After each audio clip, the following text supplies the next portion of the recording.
Hello everyone, my name is Deepak Yadav and this is glorify classes. तो आज का जो हमारा टॉपिक है जिसके बारे में हम बात करने वाले हैं वो है एप्लीकेशंस ऑफ एवोगैड्रो लॉ। तो अभी तक हमने एवोगैड्रो लॉ को अच्छे से पढ़ चुके हैं, तो आप सबको एक आइडिया मिल चुका होगा एवोगैड्रो लॉ क्या होता है। अब क्वेश्चन ये आता है कि हमने वो पढ़ा क्यों है, तो उसकी एप्लीकेशंस जो हैं वो हम इसीलिए आज पढ़ने जा रहे हैं ताकि हमें पता चले कि उसकी एवोगैड्रो लॉ को हम कहाँ-कहाँ पर अप्लाई कर सकते हैं। तो थ्योरी स्टार्ट करते हैं इसकी, और इसके जो एक्सपेरिमेंट्स वगैरह हैं उनकी वीडियोस जो हैं वो इन फ्यूचर में ज़रूर आएंगे। तो चलिए देखते हैं एप्लीकेशंस ऑफ एवोगैड्रो लॉ। तो एप्लीकेशंस ऑफ एवोगैड्रो लॉ में जो फर्स्ट है वो है एक्सप्लेन गे-लुसेक लॉ, यानी कि जो एवोगैड्रो लॉ है वो हमारा अच्छे से एक्सप्लेन करता है गे-लुसेक लॉ को। अब गे-लुसेक लॉ क्या था, इसकी वीडियो में भी ऑलरेडी मैं बता चुका हूँ कि गे-लुसेक लॉ क्या है डिटेल में। और इसके अलावा मैं एक बार हल्का सा आपको हिंट दे देता हूँ। गे-लुसेक लॉ में क्या होता था कि जो सब्सटेंसेज हैं वो रिएक्ट करते थे किसमें, सिंपल रेशियो में। जो उनका प्रोडक्ट होता था वो भी सिंपल रेशियो में आता था, ठीक है। अब इसके बाद आता है डेटरमाइंस एटॉमिसिटी ऑफ गैस। अब एटॉमिसिटी क्या होती है, एटॉमिसिटी को आप लिख सकते हैं यहाँ पर कि एटम्स या फिर number of atoms present in molecule या वन मॉलिक्यूल, वो भी चल जाएगा। यानी कि नंबर ऑफ एटम्स, कितने एटम्स प्रेजेंट है वन मॉलिक्यूल में। जैसे कि मैं बात करूँ अगर H2 की, H2 में कितने एटम प्रेजेंट है, H और H, यानी कि दो एटम प्रेजेंट है। N2 में कितने हैं, इसमें भी दो एटम प्रेजेंट है, ठीक है। अब इसके बाद ऐसे ही बाकी के भी हैं, जैसे determination of molecular formula of the gas. Molecular formula निकाल सकते हैं हम गैसेस का, किससे, एवोगैड्रो लॉ के एप्लीकेशंस में आता है ये। फिर determines relationship between molecular mass and vapour density. अब इसके लिए आपको सबसे पहले वेपर डेंसिटी बताना पड़ेगा कि वेपर डेंसिटी होती क्या है। मॉलिक्यूलर मास तो हम लोग ऑलरेडी इसमें इसके बारे में भी बात कर चुके हैं। फिर आता है gives the relationship between GMM and gram molar volume. अब इसमें जीएमएम क्या है, ग्राम मोलिकुलर मास, जिसके बारे में हम बात कर चुके हैं अपनी पिछली वीडियो में डिटेल में। और ग्राम मोलिकुलर वॉल्यूम, और इसके बारे में हम इस वीडियो में अपने बात करेंगे। फिर नेक्स्ट आता है determines the molecular mass of the gas. ये तो बहुत ही ज़्यादा सिंपल है, तो समझ में आ गया होगा, ठीक है। तो अब ऐसा करते हैं, डिटेल वाइज एक एक पॉइंट की हम बात करना स्टार्ट करते हैं, ठीक है। तो बात करें अगर फर्स्ट की, जो कि है एक्सप्लेन गे-लुसेक लॉ।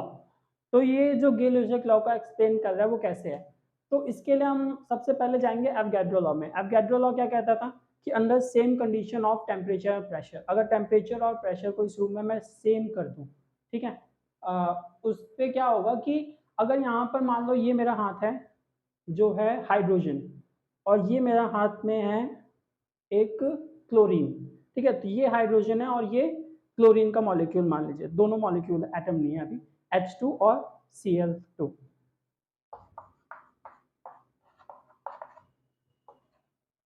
ये रिएक्शन तो सबको याद होगी, अभी सफाई से लिखता हूँ, अभी इसे समझने की कोशिश करते हैं।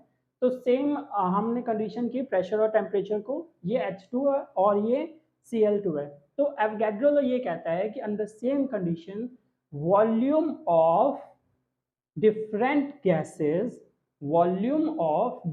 gases will contain same number of molecules। हाँ, तो वॉल्यूम मान लीजिए अगर दोनों का सेम सेम है तो इसके अंदर जितने मॉलिक्यूल्स होंगे वो इसमें भी होंगे।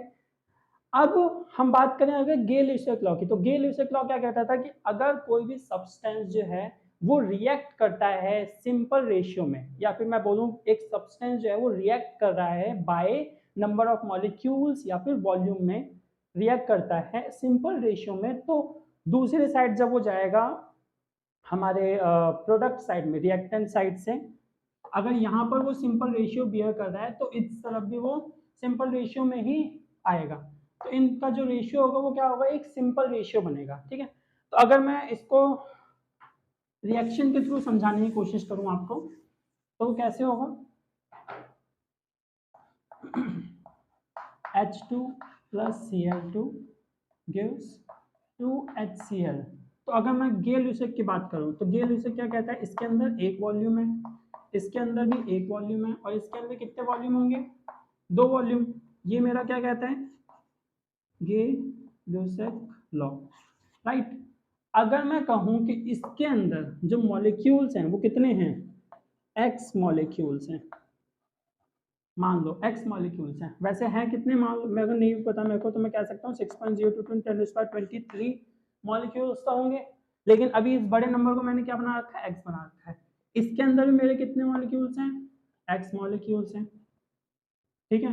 क्योंकि अभी भी ये भी क्या है, एक मॉलिक्यूल ही तो है पूरा, इसमें एटम्स दो हैं लेकिन है क्या, ये एक मॉलिक्यूल है। और इसके अंदर भी 6.02 × 10⁻23 मॉलिक्यूल्स है, मान लो। अब ये जब HCl बन जाएगा तो इसके अंदर अब कितने मॉलिक्यूल्स होंगे, इसके अंदर मॉलिक्यूल्स होंगे 2 × 6.022 मॉलिक्यूल्स, यानी कि इसके अंदर कितने हो जाएंगे 2x मॉलिक्यूल्स।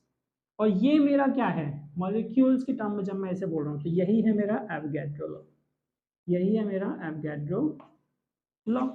तो ऐसे आप बता सकते हैं कि ये जो रिएक्शन है इसके थ्रू आप बता सकते हैं कि ये एक्सप्लेन करता है गे-लुसेक लॉ को।